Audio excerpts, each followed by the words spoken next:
Oi gente, tudo bem? Eu sou a Adriele e hoje eu vou contar para vocês o caso de Raoul Moat.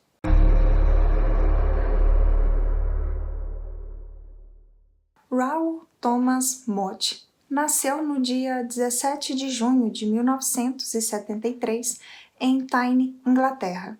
Sobre seus pais, encontrei apenas informações sobre a sua mãe. Ela tinha transtorno de bipolaridade e por isso passava muito tempo em hospitais psiquiátricos. Dessa forma, o Raoul e o seu meio-irmão de nome Angus foram criados praticamente pela sua avó materna. Ele foi descrito pelo seu irmão como sendo uma pessoa divertida, comunicativa, educada e que tinha a alma muito generosa. Porém, em alguns momentos, parecia que ele mudava repentinamente e se tornava muito agressivo. Ele chegou a ir em um especialista para ver o porquê se sentia com tanta raiva.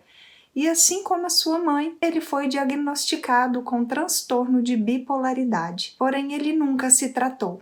Ao longo da sua vida, ele teve vários empregos como batedor de painéis, segurança e cirurgião de árvores. Suas alterações de comportamento resultaram em algumas prisões. Ele foi preso 12 vezes por agressão e com esse entra e sai da prisão, ficava muito difícil para ele dar continuidade em seus planos de vida e, por isso, ele passou a culpar a polícia pelo seu fracasso profissional. Sempre que era solto da prisão, ele postava em suas redes sociais ameaças contra os policiais. Ele também fazia vários telefonemas e escreveu 2 cartas com ameaças direcionadas aos policiais da delegacia de onde ele tinha sido preso pela última vez. Bom, ninguém acreditava que essas ameaças realmente eram sérias, por isso ninguém fez nada. No dia 1º de julho de 2010, o Raoul saiu da prisão após cumprir 18 meses por agredir um de seus parentes com apenas 9 anos de idade. Ele então foi para a casa da sua ex-namorada em Berkeley, de nome Samantha Stobart. Ao chegar lá, tinha um amigo dos dois na casa, um homem de nome Chris Brown, e estava lá também a mãe da Samantha. O Chris era um instrutor de karatê com 29 anos de idade. Depois de um tempo conversando, o Raoul disse à sua ex-namorada e ao seu amigo que estava um pouco cansado e iria dormir um pouco. Porém, do quarto, ele conseguia ouvir os dois zombando dele. Ele então decidiu sair do quarto e ficar ouvindo a conversa dos dois atrás de uma janela da sala. Ele ficou lá abaixado por cerca de 1h30 escutando tudo que os dois falavam, até que ele decidiu ir enfrentar o Chris. Só que ele estava armado e acabou atirando em seu amigo a queima-roupa com uma espingarda. O Chris perdeu a vida na hora. Logo em seguida, o Raoul começou a disparar com a espingarda pela janela da sala. A mãe da Samantha, ao perceber o que estava acontecendo, ligou para a polícia. Porém, quando eles chegaram no local, o Raoul também já tinha atingido a sua ex-namorada no braço e no abdômen. Ela foi levada para o hospital para passar por uma cirurgia no fígado. Inclusive, tiveram que colocar policiais na frente do hospital, porque o atirador tinha fugido antes mesmo que a ambulância chegasse na casa onde tudo aconteceu. Durante a sua fuga, o Raoul se deparou com um policial de nome David Ranchband. Ele estava sentado em seu veículo de Honda. O fugitivo ainda chegou a ligar para a polícia para provocá-los e dizer tudo o que estava prestes a fazer. Ao desligar o telefone, ele disparou com a espingarda várias vezes contra o David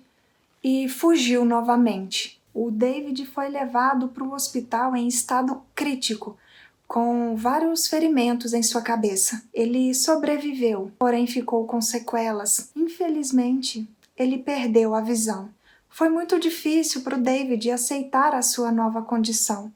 E 18 meses após esse acontecimento, No dia 29 de fevereiro de 2012, ele tirou a sua própria vida. A caça ao Raul foi uma das maiores do Reino Unido. Policiais de outras cidades e estados se juntaram nas buscas com medo que ele atacasse mais policiais. No dia 5 de julho, foi montada uma batida de policiais armados, cães e um helicóptero em uma casa em North Kenton, mas infelizmente não conseguiram capturar o fugitivo. Nesse período, a polícia descobriu uma carta com 49 páginas escrita pelo Raul que ele havia dado a um amigo no dia 3 de julho, e nela dizia que o público não precisava temê-lo, porém a polícia precisava temê-lo sim, porque eles tinham tirado tudo que ele tinha de bom em sua vida. Ele também justificou ter atirado em seu amigo Chris porque acreditava que ele tinha conexões com a polícia, e isso, é claro, era mentira.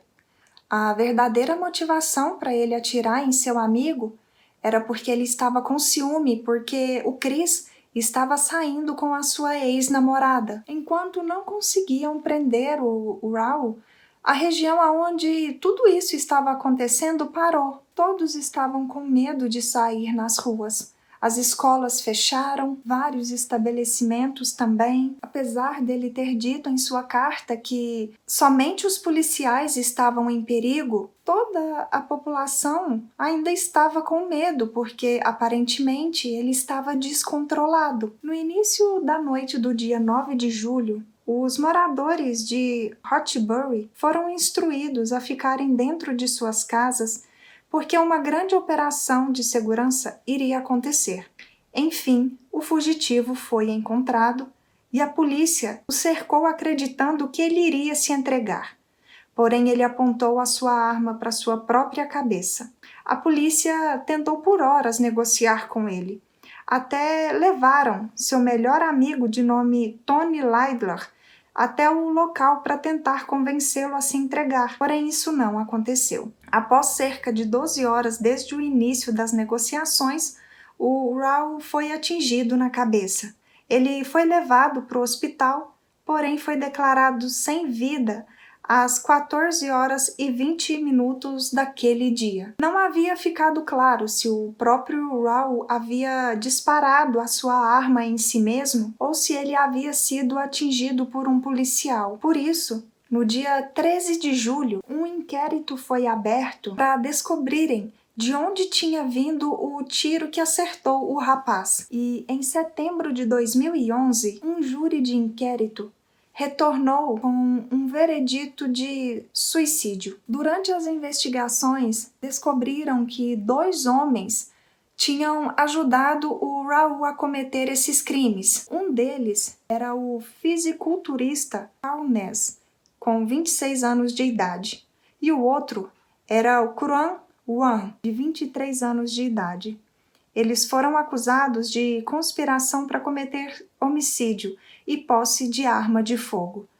Durante o julgamento, alegaram que o Quran havia fornecido a arma para o Raul e ambos estavam com ele quando aconteceu o ataque ao policial David. Também descobriram que o Cal estava presente na casa da Samantha no dia em que o seu amigo atirou no Chris.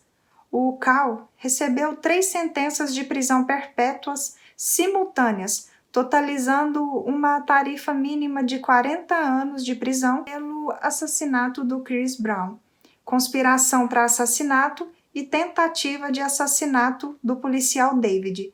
Já o Quran recebeu 2 sentenças de prisão perpétua simultâneas por conspiração para assassinato e tentativa de assassinato do policial David.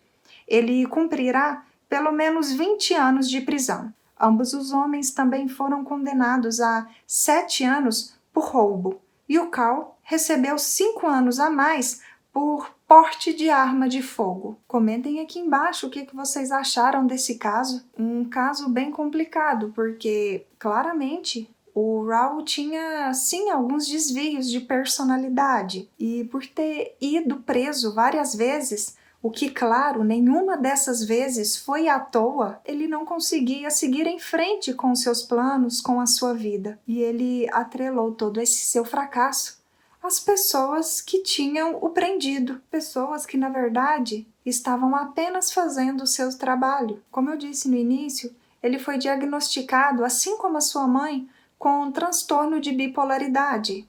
Ele não tratou. Será que se ele tivesse feito o tratamento correto, ele não teria cometido esses crimes? A vida dele teria seguido outro rumo? Os seus amigos envolvidos ficaram por muito e muito tempo na prisão. Já o Raul não teve coragem o suficiente para encarar tudo o que tinha feito e decidiu seguir o caminho mais fácil, tirando a sua própria vida. Espero que tenham gostado de mais esse vídeo aqui no canal. Se ainda não é inscrito, não se esqueçam de se inscreverem, de deixar o like e compartilhar com mais pessoas que também gostam desse tipo de conteúdo. E até o próximo vídeo. Tchau!